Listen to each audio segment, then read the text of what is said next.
জয় জগন্নাথ, যা উচ্চারণে বাঙালির হৃদয় সর্বদা আবেগে কম্পিত হয়।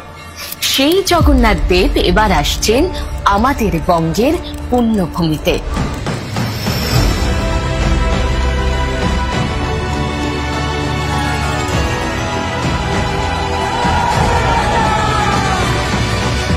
দীঘার দিগন্ত বিস্তৃত নীল জলরাশি, বালিয়ারি, ঝাউবনের সারির সঙ্গে যুক্ত হতে চলেছে কলিঙ্গ স্থাপত্যে গঠিত জগন্নাথ মন্দির। মন্দিরে প্রবেশের জন্য রয়েছে 4টি দুয়ার।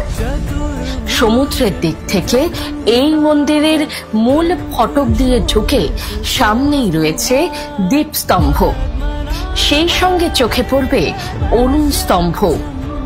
অরুণ স্তম্ভের ঠিক বিপরীতেই সিংহদুয়ার। সিংহদুয়ারের পেছন দিকে রয়েছে ব্যাঘ্র দুয়ার। মন্দিরের দিকে মুখ করে দাঁড়ালে বাঁ দিকে হস্তি দুয়ার, ডান দিকে পড়বে অশ্বদুয়ার। দীঘার মন্দির দিয়ে প্রবেশ করেই দেখা মিলবে শ্রী শ্রী জগন্নাথ দেবের।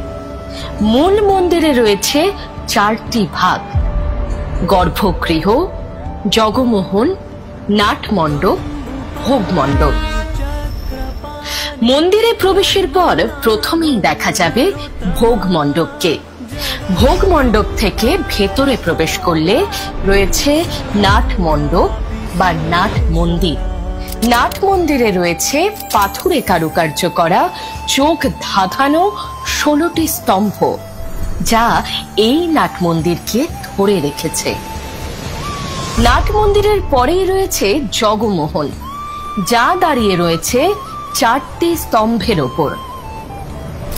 নাট মন্দির ও ভোগ মণ্ডপের মাঝখানে রয়েছে গরুর স্তম্ভ।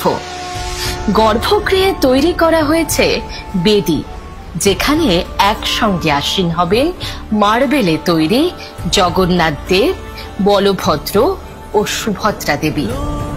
তবে রথের দিন দারু মূর্তি নিয়েই হবে রথযাত্রা। এছাড়াও মন্দিরে থাকছে জগন্নাথ দেব, বলভদ্র, সুভদ্রা দেবীর শয়নের জন্য 3টি সুদৃশ্য খাট।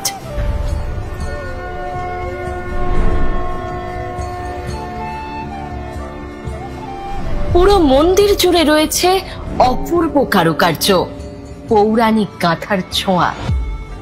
আগামী 29 এপ্রিল মন্দির প্রাঙ্গণেই হবে মহাযজ্ঞ। এরপর 30 এপ্রিল অক্ষয় তৃতীয়ার পুণ্য মুহূর্তে দ্বারোদ্ঘাটন হবে জগন্নাথ মন্দির। এই দুদিন প্রত্যেকে সাক্ষী থাকুন আধ্যাত্মিক দর্শনের।